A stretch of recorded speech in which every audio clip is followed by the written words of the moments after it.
Dear Reverend Fathers, Sisters, my dear parents and students, I start off with a small anecdote. When the class began, wordlessly, the teacher picked up a very large and empty crystal jar and started to fill it with golf balls. He then asked the students if the jar was full. They agreed that it was. The teacher then picked up a box of marbles and poured them into the jar. As he shook the jar lightly, the marbles rolled into the open areas between the golf balls. Is the jar full now? The teacher asked the students. All agreed that it was full. At this, the teacher picked up a box of sand and poured it into the jar, and the jar was full. And again the student said, the jar is full. The teacher now picked up a jar of water from under his table and poured it into the jar, emptying the whole jar. The students broke into a huge laughter at what they had been seeing. As the laughter subsided, the teacher said, my dear students, this jar represents our life. The golf balls are the important things in life. God, family, parents, health, friends, study. The pebbles are the smaller things in life, like a job, car, a house, etc. The sand stands for all that small things in life. If you put the sand into the jar first, there will be no room for pebbles and golf balls. Hence, we must set our priorities right. Take care of the golf balls, that is, the things that really matter first. All the rest will fall in place automatically. Dear parents, we live in a very hectic world.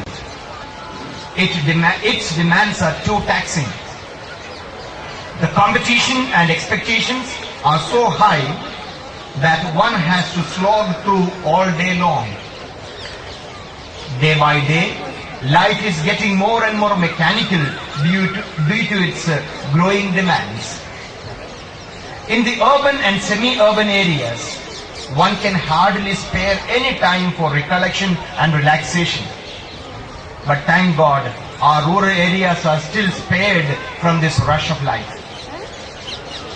No one can be blamed for this rush of life. The world has changed and advanced beyond recognition. The modern advancements on the one side open new avenues for human growth and development. But on the other hand, do they make the human living more comfortable and homely, and human relationships stronger and more vibrant? What is in store for man and world is to be awaited with the nanotechnology all set to take the center stage. One of the areas we must safeguard at all costs is our family life and values. Parents must have time for children. Couples must have time for each other. Children must have time for parents. Rather, they must grow up in an atmosphere of love given and taken and responsible freedom. While we respect and uphold the individuality of persons, we must have the magnanimity to provide the ambience for the total and proper blossoming of individuals. The touchstone of our society and its bonding is undoubtedly the family life and values we treasure and relish the most. It is not just the children who need love and affection, but every individual, whether it be a father, a mother, husband, wife, or grandparents. Everyone needs to love and be loved. Everyone longs for appreciation and acceptance. Everyone looks for support and encouragement. In the absence of these basics, I am sure we will soon hear of carnages that are now heard of in the Western world alone. May we all find the time to put into the jar of our life the golf balls of life values, the pebbles of human relationships, the sand of life's achievements, and the water of love, so that all can fall in place and move along as one coherent unit. With regard to the life and activities in the college, we tried to move along with the priorities in place. We have had a whole scenario of college activities: teaching, reorientation of teachers, sports and cultural events, celebration of national feasts, retirement of teachers and appointment of new ones, election to the student parliament, class and staff picnics, special coaching in sports and games, and of course, the test of all things, the examinations. All these have been done without compromising on the academic excellence which has been the hallmark of the college. All these achievements you will find in the college annual which will be released on the 5th of May. But to mention to you a few important ones. The results of the ICSE and ISE examinations for the year 2006 were excellent.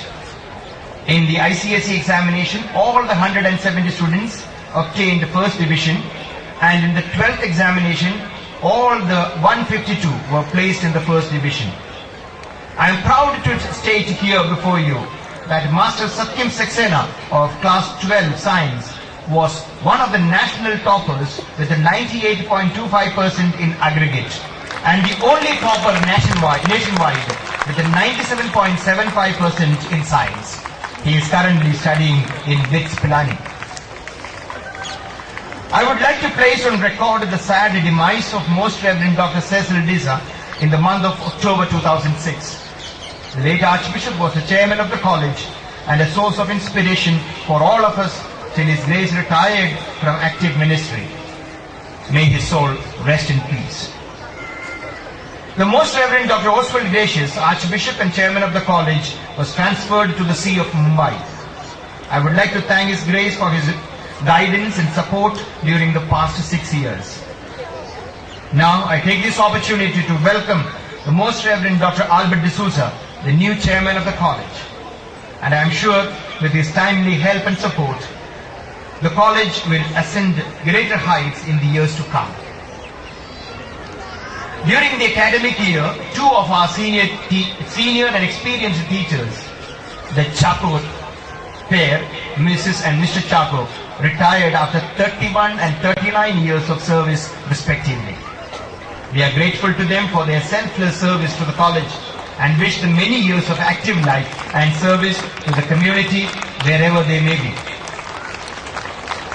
Mr. Sohan Lal took a voluntary retirement from service owing to ill health. He served this institution for 32 years and we gratefully acknowledge the same. This address would be incomplete without a word of gratitude to all of you. Most Reverend Dr. Albert D'Souza, our chief guest, the guests, fathers, sisters, brothers, parents, well-wishers, staff, students, ministerial staff, and the management for your contribution to St. Peter's College in various capacities. This annual day has been an occasion for all of us to come together. May God continue to look kindly upon us always. In the end, students will come and go. Times will change and pass. Faces will be met and forgotten. Teachers will join and retire. The administrative wheel will turn and twist. But St. Peter's has to stay and hold its sway. So I have this poem for St. Peter's. O great Peters, whose majesty daily I behold, whose awesome ambience inspires everyone. I come to you as one of your many children, to be filled with wisdom, character, and strength. Let me walk your corridors, pregnant with history. Let my eyes behold thy grandeur, filled with mystery. Make my hands respect things and build up. Let my ears hear your bustling hushed up. Today I ask of this house of knowledge, 160 years old, for wisdom, knowledge, and strength to fight myself, so that I may come before my Maker at twilight with clean hands and proud heart as a champion Peturian. Thank you. And now, ladies and gentlemen, we start with the prize distribution ceremony. We start the beginning with the 100% attendance. Satyam Mehrotia.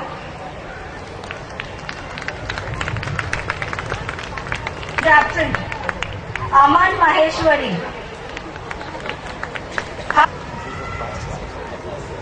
Paresh Bharadwaj.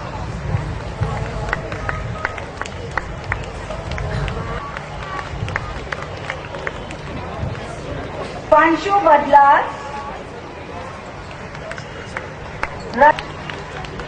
First D. Aditya.